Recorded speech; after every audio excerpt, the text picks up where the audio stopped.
Hi, so we're on our first day camp for a long time now. The lockdown's been lifted, and this is our secret little glade. This is where Wendy and I like to come to do a day camp and a bit of bushcraft, and we're going to take you down there, set up camp, show you what we got and what we're going to do. So we've arrived at our secret glen. This is where we've come. It's the first bushcrafting trip we've done since lockdown. We've been good and behaved ourselves, and we've not been here for a year.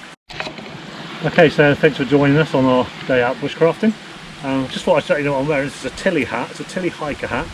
They're not cheap, but they are actually worth it in my opinion. They do keep your head nice and cool. This is a Helikon Tex ultralight defender shirt. The guy sponsored me and gave me one of these, and I was so impressed I went out and bought the other three in the range. They're like ultralight and wicking material. You don't have to iron them when you finish with them, just hang them up.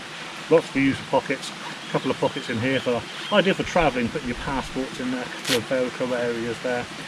These trousers, I don't particularly like these, but I've got nothing better. These are just cheap crag hoppers.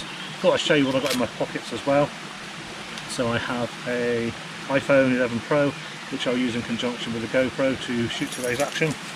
This is a lanyard I made out of paracord, and just off there I've got a car key, a small whistle, a torch and the house key, and this is just a little fish a guy made for me, a titanium fish. One thing I do like to use when I'm in the woods is this here. This is a Hardie Woodsman. This is a custom made knife. I'm very lucky that Simon gave me this one after a bit of bartering and a bit of cash. This is the second one he ever made. Just a beautiful little bushcraft knife. It's a lovely size. Absolutely love that. If you're looking for a decent bushcraft knife, or you're looking for some bespoke leather to be made, Simon Hardie, he's the man. I'm sure you can find him on Facebook. So there you go. A little view of the base camp here, a little view of what I'm wearing. If anyone's got any suggestions as to what else I could wear that might be a little bit better, I'm not going to change the shirt or the hat. I really like that, but maybe some trousers. Oh, I generally wear Merrells on my feet. These are just Merrell trainers. And these socks, I think they're called Remora hiking socks. I got these off Amazon and they're really good. I'm quite impressed with these. So there you go. Come back in a minute and we'll show you something else.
So we set up our base camp, got a little tiny fire going purely to keep away the flies, and we've got a Helikon Tex super tarp up.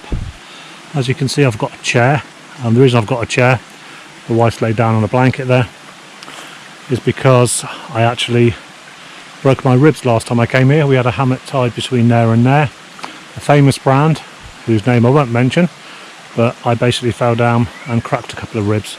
Was in significant pain for quite a while, so no more hammocking for me.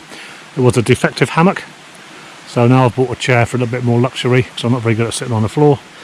So we've got a little fire going here, which I started with Polymath's fire kit. I'll just get out for you, I'll just show you this.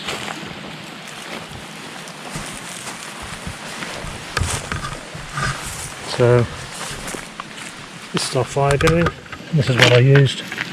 This is Polymath's fire kit. We've got some jute twine there, some blocks, a pencil sharpener, some bellows. Very good for starting a fire.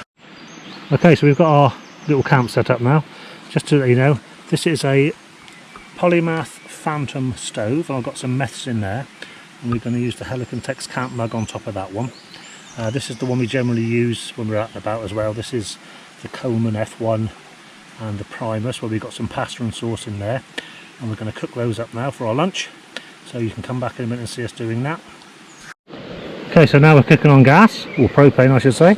So we've got, butane and propane mixed in that one, and this is the Polymath Phantom. What's really good about the Polymath one, it's really, really small and tiny, and when you do get it, you also get it with a little windshield as well, and of course the Coleman and the F1 speak for itself. And for ultralights, great little stove to cook on there, so we're cooking some water in that one and our dinner in that one. We'll come back and show you how it turns out in a minute.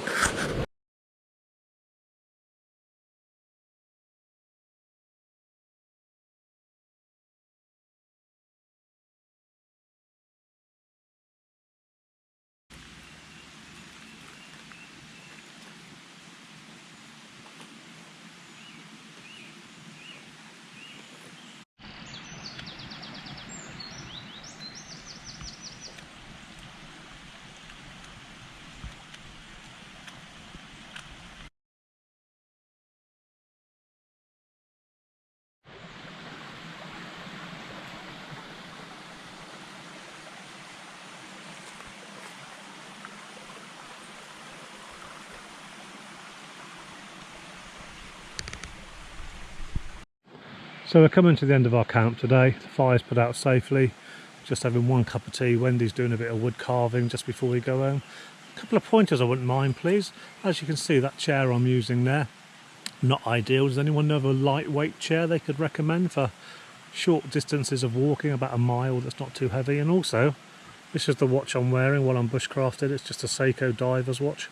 Anybody got any recommendations or something I could use for that? So hopefully you've enjoyed our time on Dartmoor with us.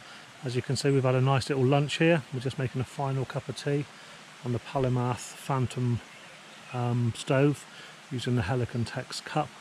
And I'll just leave you with a parting shot of what a lovely little place we've got that we discovered on Dartmoor, and we return to here quite a lot. If anyone's ever down Devon way, want to meet up, I'll quite happily bring you down here and we can have a cup of tea on the moors together and set up a little camp, something like this one here, and chill out for a couple of hours. So thank you very much for joining me. UK EDC, Mark and Wendy signing out.